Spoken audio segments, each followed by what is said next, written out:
If your NEET prep looks like mine, you are in trouble. So hello दोस्तों, welcome to my थोड़ी सी productivity and थोड़ी सी confuse life में।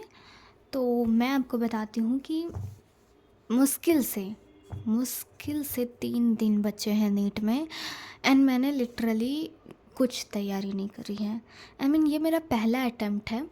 तो जब किसी का पहला अटैम्प्ट होता है ना, तो वो बहुत ज़्यादा सीरियस होते हैं कि I will try to clear in first attempt. But पता नहीं मेरा क्यों ऐसा नहीं है। मुझे समझ नहीं आ रहा कि मैं सीरियस क्यों नहीं हो पा रही हूँ।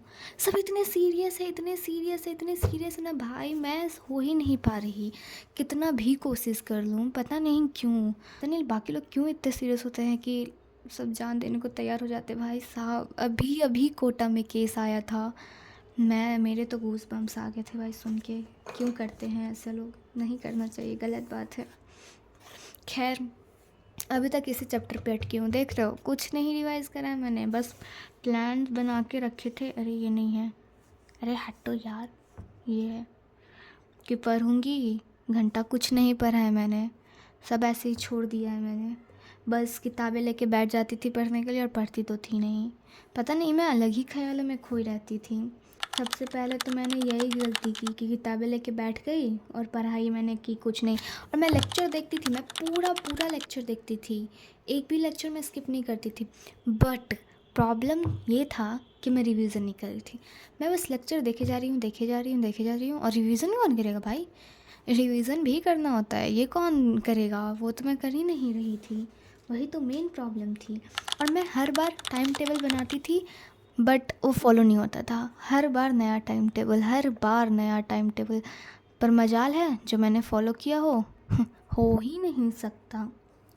और दूसरा प्रॉब्लम कि पता है मैं क्या करती थी? फिज़िक्स मुझे टफ़ लगती है और केमिस्ट्री बायो और फिज़िक्स के बीच में टफ़ लगती है, मतलब मीडियम। और बायो तो टफ़ लगती ही नहीं है, तो मैं फ़िज़िक्स और केमिस्ट्री को इग्नोर करते रह गई और बस बायो पढ़ते रह गई। अभी भी बायो का ही बुक लेके बैठी हूँ बस।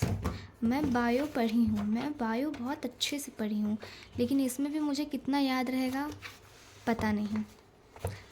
अभी भी मैं बायो ही पढ़ने जा रही थी। ऐसा नहीं है कि कुछ और पढ़ लूँ। वैसे भी अभी कुछ नया स्टार्ट करना भी बेकार ही होगा, क्योंकि जो पढ़ा हुआ है ऑलरेडी वो अगर रिवीज़न कर लूँ तो ज़्यादा बेटर है, क्योंकि वो तो बना के आ पाऊँगी ना। और अगर मैंने कुछ नया पढ़ा तो पता चला मैं वो भी भूल जाऊँगी, तो इससे अच्छा मैंने सोचा कि क्यों ना पढ़ा हुआ ही रिवाइज़ कर लिया जाए। और मेरा पढ़ा हुआ सिर्फ बायो ही है भाई, उसके अलावा मैंने कुछ पढ़ा ही नहीं। और जब मेरा मॉक टेस्ट होता था तो मैंने सारे मॉक टेस्ट अवॉइड कर दिया। मैं सोचती थी कि ये चैप्टर तो मैंने पढ़ा ही नहीं है, ये पढ़ लेती हूँ, उसके बाद मॉक दे दूँगी। और फिर वो डिले होते गया। मतलब मैं बस सोचते रह गई कि अब दूँगी करके वो डिले होते रह गया। एंड आई नो कि मोस्ट ऑफ द स्टूडेंट्स ऐसे ही हैं, उन्होंने भी यही किया है। वो सोचते रह गए और उनका पढ़ाई टेस्ट सब कुछ डिले होते रह गया। बस बायो में ओवर कॉन्फिडेंस हो गया कि हाँ, पूरा नंबर तो बायो में ही लेके आऊँगी मैं, लेकिन वो भी नहीं आने वाले। और जब मैं पढ़ती थी, मैं 25 मिनट पढ़ के 5 मिनट का ब्रेक लेती थी कभी कभी। मतलब ज़्यादातर तो जब मैं बायो पढ़ती थी तो 1 घंटे 2 घंटे कंटिन्यू पढ़ ही लेती थी। फिर सोचती थी इतना ज़्यादा पढ़ लिया है तो क्यों ना 5 मिनट का ब्रेक लिया जाए। और वो 5 मिनट का ब्रेक 5 घंटा का ब्रेक बन जाता था भाई, सोचो 5 घंटा का ब्रेक। और उसके बाद मैं रियलाइज़ करती थी, ओह शिट, इतना लंबा ब्रेक हो गया मेरा। नहीं नहीं नहीं नहीं नहीं, मुझे पढ़ना चाहिए। और फिर उसके बाद मन नहीं करता था पढ़ने का, तो 25 मैंने सोचा था कि पोमोडोरो से पढ़ती हूँ, 25 मिनट पढ़ूंगी, 5 मिनट ब्रेक लूँगी। और फिर से वो 5 मिनट का ब्रेक 5 घंटा बन जाता था।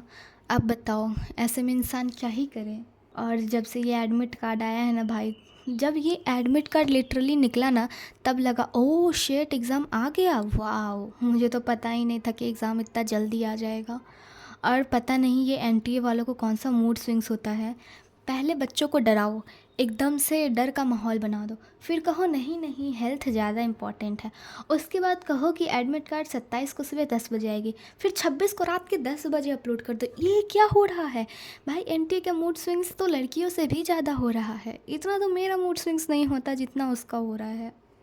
और I am damn sure I am taking a drop. ये तो मैंने वैसे बहुत बार बोला है, बट मैंने सोचा एक बार और क्यों ना बोल दूँ। तो कोई बात नहीं, शुरू से शुरू किया जाएगा। शुरू से शुरू करने में ना लाइक कोई वो नहीं होता, क्या बोलते हैं, शुरू से शुरू करना इज़ नॉट अ क्राइम, ठीक है। तो I should start from starting. Wow भाई, इतनी इंग्लिश तो मैंने ज़िंदगी में कभी नहीं बोली। खैर गलत भी बोलती हूँ तो कॉन्फिडेंस के साथ बोलती हूँ भाई। तो खैर कोई बात नहीं, नेट के बाद वापस डे 1 शुरू होगा। सब लोग आना, देखना मैं वापस बोलूँगी day 1 of my NEET prep. कोई बात नहीं, शुरू से शुरू करना is also a good thing, इसमें कोई बुराई नहीं है। तो अगर किसी को लग रहा है कि मेरा ये ईयर वेस्ट हो गया या मैं कुछ नहीं कर पाऊँगी और कर पाऊँगा, तो नो वरीज़ गाइस, ऐसा कुछ नहीं है। नेक्स्ट ईयर पक्का हम लोग निकालेंगे।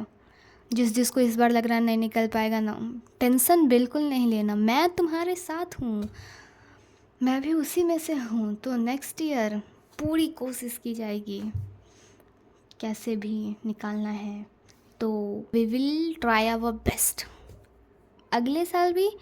बट ऐसा नहीं है कि इस साल को पूरी तरह से अवॉइड ही कर देना, नहीं, मैं कुछ कुछ सोच रही पढ़ लूँ, तो इस बार भी we will try our best. All the best guys.